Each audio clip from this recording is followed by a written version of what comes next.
Thanks to data miners, we have our first look at the cards that could be coming in Marvel Snap's September season after our last patch. We also have our first look at the upcoming new keyword being added to the game later this year, activate. As always, everything that we're going to cover here is data mined and subject to change. In fact, at the end of the video, after we look at September cards, I'm going to cover some previously data mined stuff that's updated since we last looked at it. Let's go ahead and dive on into the details, shall we?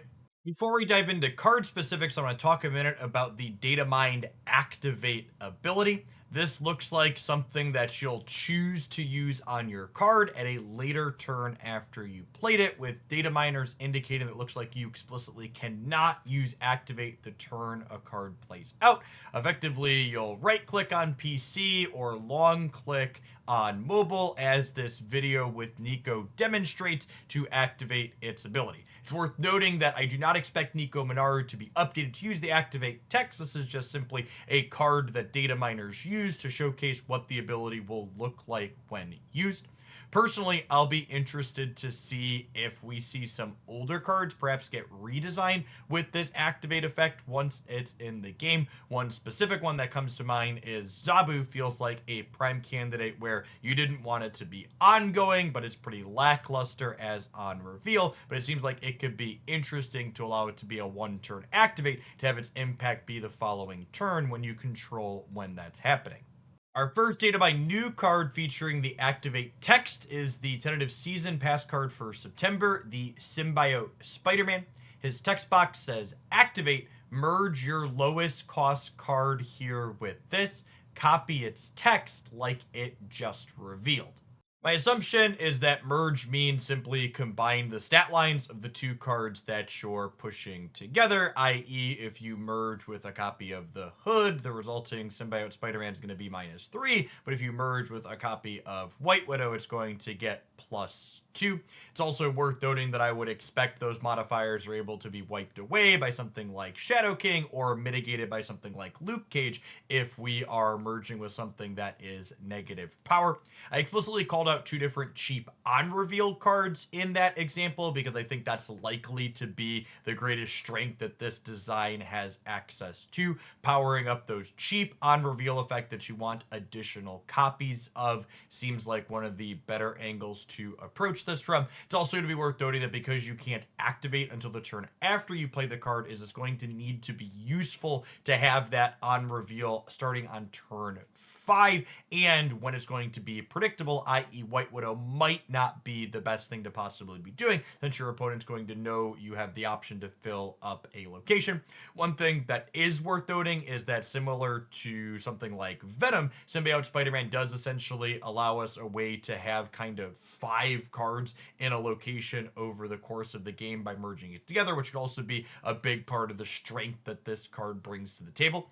It's also not clear from the data mines that we've seen if activate is a one-time over the course of the game ability or something you can do every single turn for the rest of the game. The Symbiote Spider-Man even has a little bit more murkiness than that, saying copy its text like it just revealed, so there's a possibility even if activate on other cards is something you could do every single turn, Symbiote Spider-Man could be taking the text box of the card it's merging with, similar to Absorbing Man or Mystique, meaning that this one is a one and done. So overall, this is definitely one that we're going to need clarification on from Secondary when we get closer to the September season. But from a design perspective, there's a lot of neat things going on here, regardless of exactly how those details end up shaking out.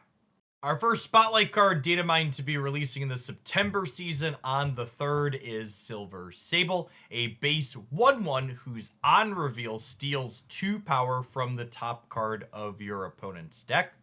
My initial reaction to this card is that she seems like she'll be an automatic include in any bounce decks if she releases like this, being a 1/3 as your fail case in most situations, with being a 1/5 should your opponent play out the card that she's stealing 2 points from. Seems really, really good. And then you mix in things like Falcon or Beast, and you get her up to a 1-5 or a 1-7 while pulling points off of multiple cards that your opponent is drawing. It seems like a big upside. I also think playing this card out more than once over the course of the game increases the likelihood a good deal that your opponent's going to feel compelled to play out one of the cards that she shrunk, because I'll have a narrowing option pool to pick from of cards that have their full stat line available to them. The second card data mined to release in September on the 10th is Madam Web, a 2/3 with the ongoing effect you can move one of your other cards away from here each turn. This honestly seems like an incredibly powerful effect, while also coming with a fairly serviceable base stat line in the 2 energy slot. Move decks always feel like they've been missing that one piece to really put them on the map, and I think Madam Web has a chance to be that missing piece more so than any other data mine card I've ever seen in Marvel Snap. We also very recently had Hercules get buffed from 4 energy to 3, and Madam Web specifically looks like she gives you control over which other location you're moving the card to from her spot each turn, meaning with Web and Hercules, you could ping pong something an insane amount of times around the board in a way that sounds quite phenomenal. Web also works with other move enablers like Cloak that typically are a little bit clunky because they end up with all your stats at the same location, but with Madam Web, you could easily pull 2 move payoffs into her spot with Cloak, and then the following turn, move one of them out, meaning you don't end up with all your move eggs in that singular location basket. Obviously, move will still have all the other typical move deck problems of location variance and other things being problematic for you, but if there was ever a card to make the deck relevant, I genuinely think this one could be it.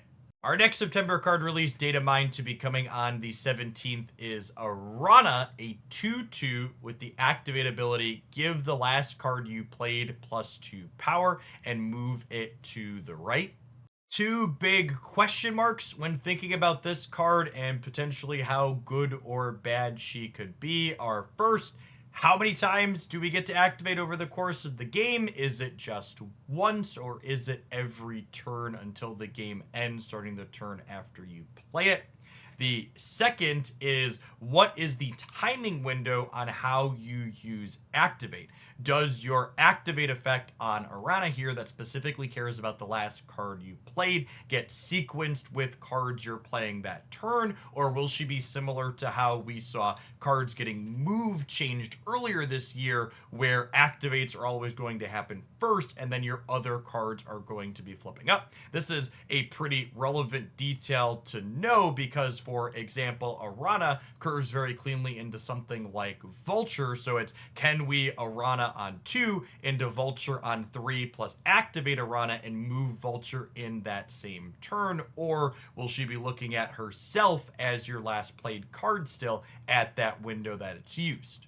Regardless of how those details work out, I expect Arana to likely be one of the best move enablers to ever exist in Marvel Snap, and the primary reason for this is tying moving your card to an activate effect as opposed to caring about your next or just last played the turn you play it removes the incredibly awkward sequencing requirement that a lot of move enablers and payoffs have.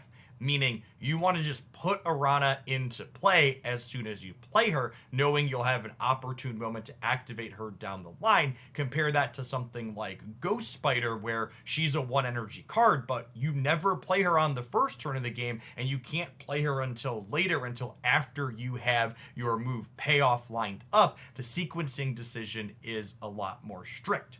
Speaking of Ghost Spider, Arana's also going to work very cleanly with that card because Arana as well as Ghost Spider are both going to be able to target the same last played card. So you'll be able to move it with Arana and then move it again with Ghost Spider, letting you double up on what that move payoff is going to do. I'm really excited for this activate mechanic in general, and this card really shows a clean implementation of why it's so novel, because it gives just so much more flexibility in how a card like this can play out, as opposed to the previous on-reveal effects that all move enablers had had in the past.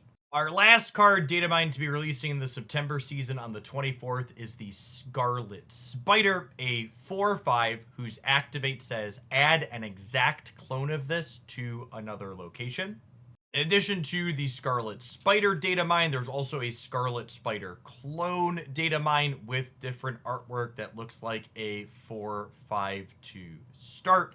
And exact clone makes me wonder, okay, does that clone also have an activated ability that you can play the following turn? It also obviously means that any modifiers that get applied to Scarlet Spider, things like Bastos, Nakia, Forge, etc., will get doubled up as you copy it across the board.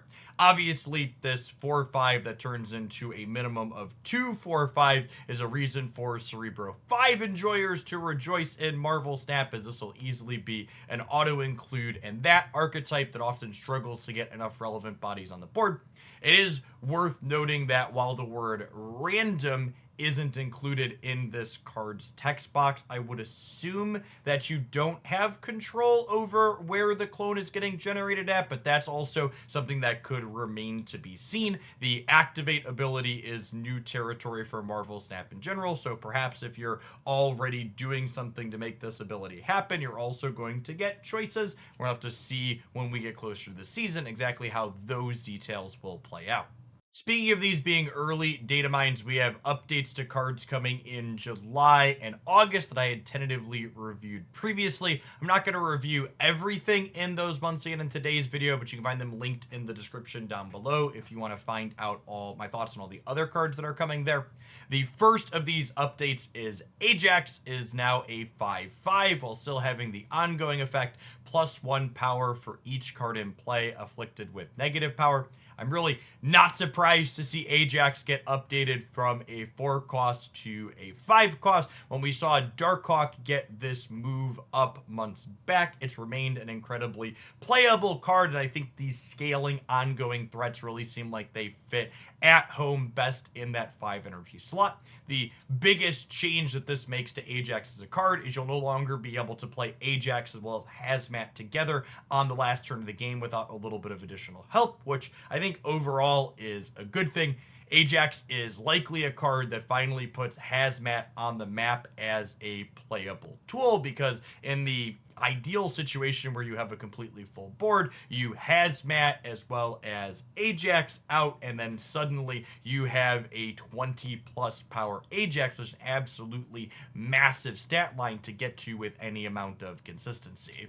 Our other data mined update is to Marvel Boy, which is expected. He is now set to be a 3/2 who, after each turn, give 3 of your 1 cost cards +1 power.